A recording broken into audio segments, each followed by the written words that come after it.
اعوذ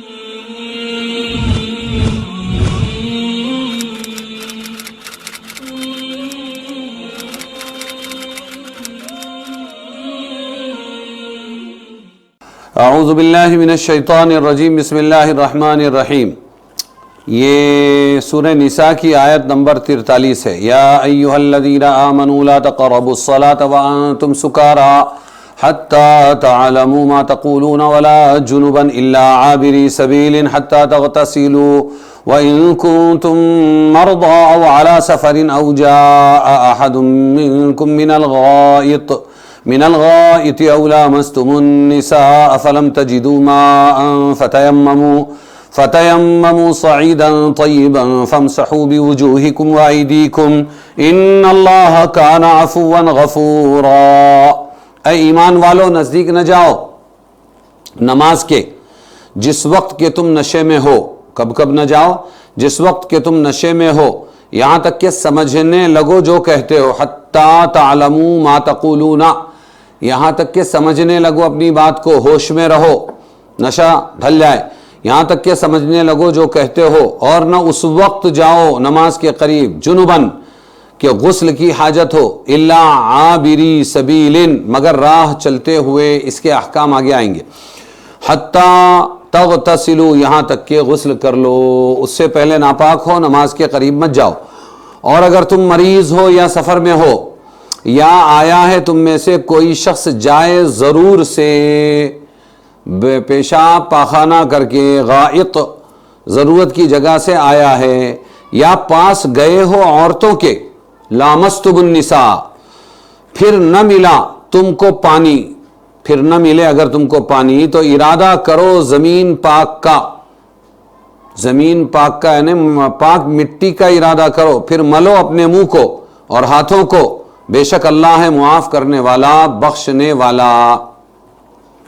حضرت علی رضی اللہ عنہ کا واقعہ ترمذی میں مذکور ہے کہ شراب کی حرمت سے پہلے ایک دفعہ حضرت عبد الرحمن بن عوف رضی اللہ عنہ نے بعض صحابہ کرام کو دعوت دی، کھانا پینا کھایا، اس کے بعد شراب بھی پی گئی، اور پھر نماز کا وقت ہوا، حضرت علی رضی اللہ عنہ کھڑے ہوئے اور قل یا ایھا الکافرون کو لا اعبدو کی جگہ اعبدون پڑھ دیا نشے میں، جس میں یہ آیت نازل ہوئی جس میں تنبیہ کی گئی کہ نشے کی حالت میں نماز نہ پڑھو۔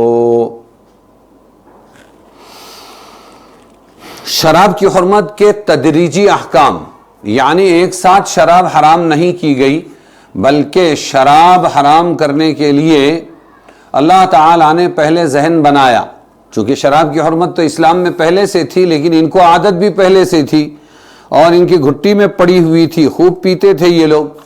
جب انسان کسی چیز کا عادی ہو تو پھر اس کو چھوڑنے کے لیے تیار نہیں ہوتا۔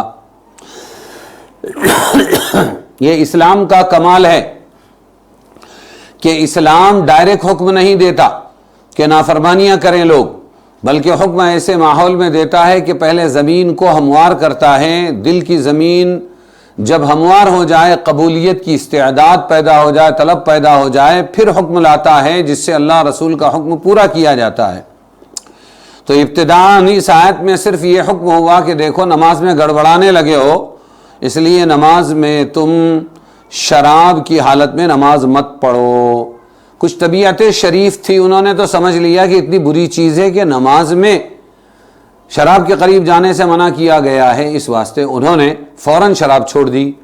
کچھ لوگ پیتے رہے کہ چلو بھائی ابھی نماز میں تو منع ہے لیکن یوں پینا جائز ہے، اس لیے پیتے رہے۔ پھر اس کے بعد اللہ تعالیٰ نے قطعی حکم لایا سورہ مائدہ میں، اور اس میں یہ بتا دیا گیا کہ اب شراب حرام ہے، شراب مت پیو۔ خمر اور میسر کو حرام قرار دیا گیا۔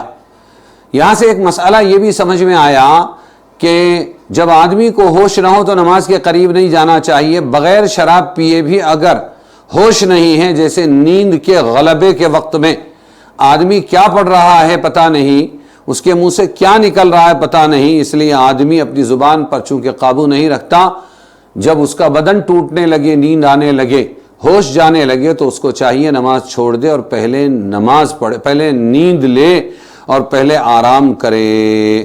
حدیث پاک میں اگر تم میں سے کسی کو نماز میں اونگ آنے لگے تو کچھ دیر کے لیے آرام کر لے، سو جائے تاکہ نیند کا اثر زائل ہو جائے، ورنہ نیند کی حالت میں وہ سمجھ نہیں سکے گا، بجائے دعا و استغفار کے اپنے آپ کو گالی دینے لگ جائے گا۔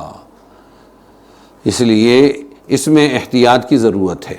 پھر آخر میں فرمایا فَتَيَمَّمُوا صَعِيدًا، یہ چند باتیں بتائی کہ کب کب ہم کو نماز کے قریب نہیں جانا ہے، ناپاکی میں نہیں جانا ہے، بیوی سے ملاقات ہو جائے نہیں جانا ہے، وغیرہ وغیرہ۔ پھر یہ فرمایا کہ اگر تم وضو کے لیے پانی نہ پاؤ تو پھر کیا کرو۔ اللہ تعالیٰ کا کتنا بڑا احسان ہے کہ وضو و طہارت کے لیے ایسی چیز کو پانی کے قائم مقام قرار دیا جو ہر جگہ میسر ہے۔ مٹی، پاک مٹی ہر جگہ میسر ہے، اور سہل الحصول، آسانی سے مٹی مل بھی سکتی ہے۔ پھر مٹی ہی نہیں، مٹی کے جنس کی تمام چیزیں سب پر تیمم کرنے کی اجازت دے دی گئی۔ ظاہر ہے کہ زمین مٹی ہر جگہ موجود ہے۔ حدیث میں ہے کہ یہ سہولت صرف امت محمدیہ کو عطا کی گئی ہے۔ جنس سے ارض، جیسے اینٹ ہے، زمین سے مٹی سے بنی ہے، اینٹ پر کچی اینٹ، پکی اینٹ، پتھر ہے، یہ بھی مٹی ہی سے بنا ہوا ہے، اس پر بھی جائز ہے۔ دھول پڑی ہے کسی پلاسٹک کی چیز کے اوپر تو دھول پر ہم اپنا تیمم کر سکتے ہیں۔